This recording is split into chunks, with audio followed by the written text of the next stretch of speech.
Bora para os exercícios então, pessoal. Módulo 39.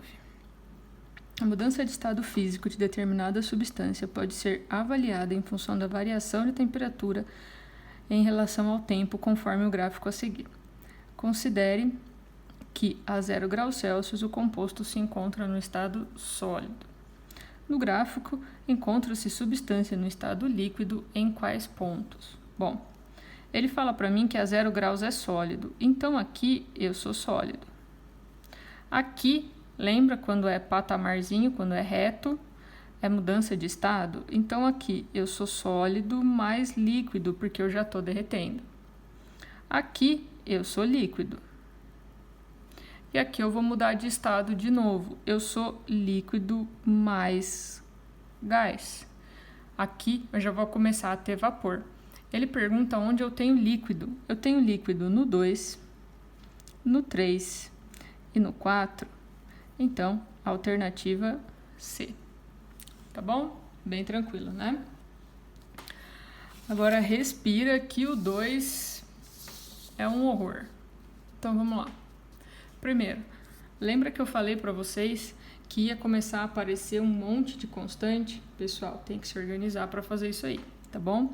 Um bloco de gelo de massa 200 gramas está a uma temperatura de menos 20 graus Celsius. Calcule a quantidade de calor necessária para termos vapor de água a 110 graus Celsius. Pessoal, esse é bem parecido com aquele exemplo que eu coloquei na videoaula, tá?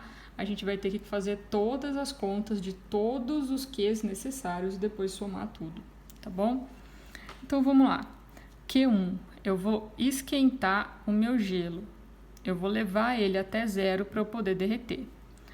A massa, que é 200, o calor específico sensível do gelo, que é meio, e a variação de temperatura final menos a inicial, que é menos 20. Essa conta vai me dar 2.000 calorias. Guarda. Cheguei a 0 graus. Vou derreter o meu gelo. A massa é 200. O calor latente de fusão do gelo é 80. Isso vai me dar 16.000 calorias. Guarda. Q3. Eu vou esquentar a minha água até 100 graus Celsius. A massa é 200, o calor específico sensível da água é 1 e a variação de temperatura final, que é onde eu quero chegar a 100, menos o inicial, que é 0. Isso vai me dar 20.000 calorias. Guarda. Agora, eu vou transformar toda a minha água em vapor. A massa é 200, o calor latente de vaporização é 540, isso vai me dar 108.000 calorias.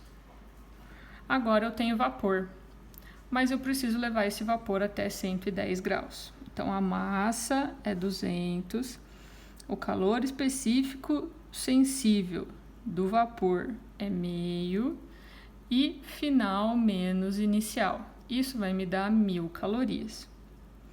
Ele pediu a quantidade de calor necessária para fazer tudo isso. Pessoal, soma tudo, tá? Vocês têm que encontrar 147.000 calorias, tá bom?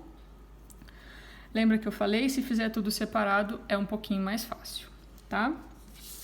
Bora então.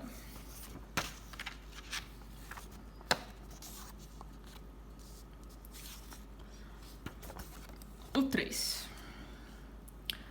3 é o seguinte, pessoal. Aquecendo-se 30 gramas, então tá aqui a minha massa, de uma substância a razão constante de 30 calorias por minuto, dentro de um recipiente bem isolado, sua temperatura varia com o tempo de acordo com a figura. A 40 graus Celsius ocorre uma transição entre duas fases distintas. Então aqui, ó, tá aqui a minha mudança de fase. O calor latente da transição e o calor específico entre 70 e 80 vale quanto? Bom, primeiro, ele fala 30 calorias por minuto. Aqui dentro, pessoal, eu tenho 30 minutos, certo? Então, vamos lá. Se eu tenho 30 calorias por minuto e eu tenho 30 minutos, eu vou ter 900 calorias aí. Bom, como isso aqui é uma mudança de estado, que moleza. O calor é 900, a massa 30 gramas, o L é o que eu preciso descobrir. Tá bom? Passo 30 dividindo, esse L vai dar 30 calorias por grama. Aí a gente olha nas alternativas, só tem uma que tem 30 calorias por grama, alternativa B. Eu nem preciso terminar de fazer o exercício, tá bom? O 4. O 4 é um gráfico também. Então vamos lá. O gráfico da evolução da temperatura de um corpo de substância pura de massa 40 gramas em função da quantidade de calor que é fornecida, tá aqui. Então, temperatura por quantidade de calor. Com base no gráfico, podemos afirmar que a temperatura inferior de 40, o corpo está no estado líquido. Não sei, ele não me falou que jeito que esse corpo começa para eu saber se aqui é sólido, líquido, então não tenho nem ideia. B. A temperatura acima de 40, ele é gasoso. De novo, não sei. Se eu não sei o primeiro estado, eu não sei que transformação que é essa.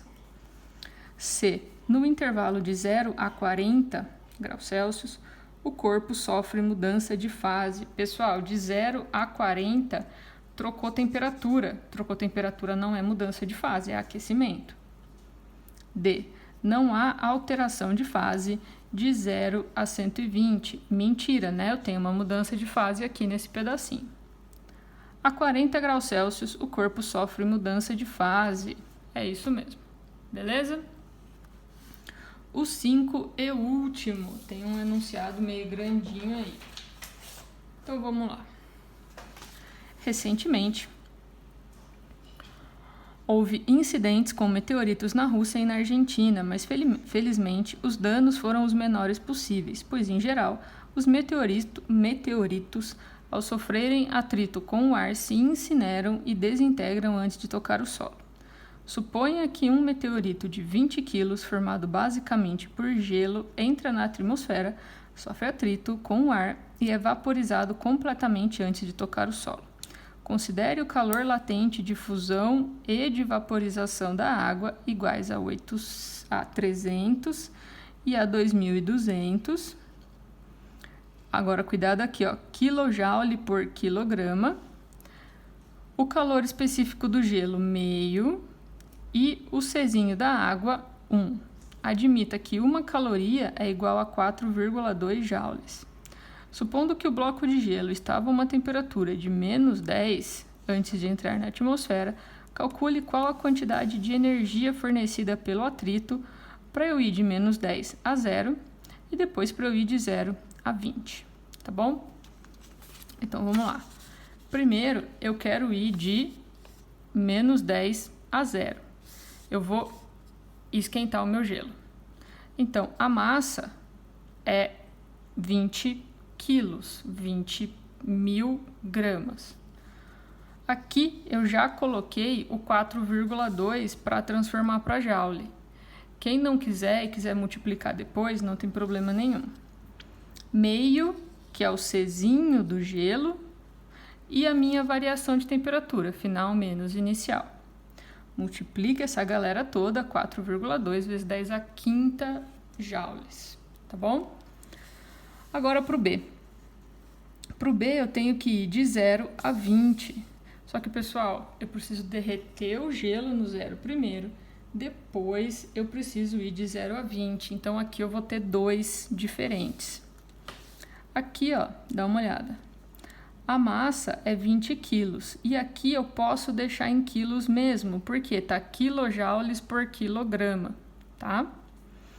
Então, eu posso deixar a massa em quilos, o calor latente é 300, esse 10 a terceira aqui é porque eu estou respondendo tudo em joule e não em quilojoule. Então, eu tirei o casinho do quilojoule e devolvi os 10 a terceira aqui.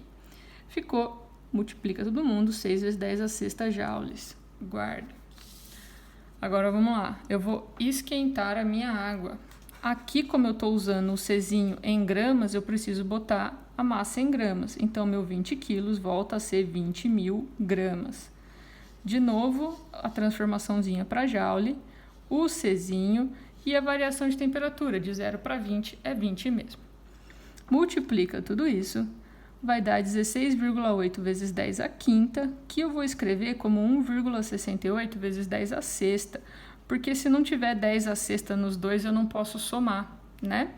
A matemática fala que a gente só pode somar se as potências são iguais. E aí, eu somo, dá 7,68 vezes 10 a sexta. Tá bom, meus amores? Um beijo.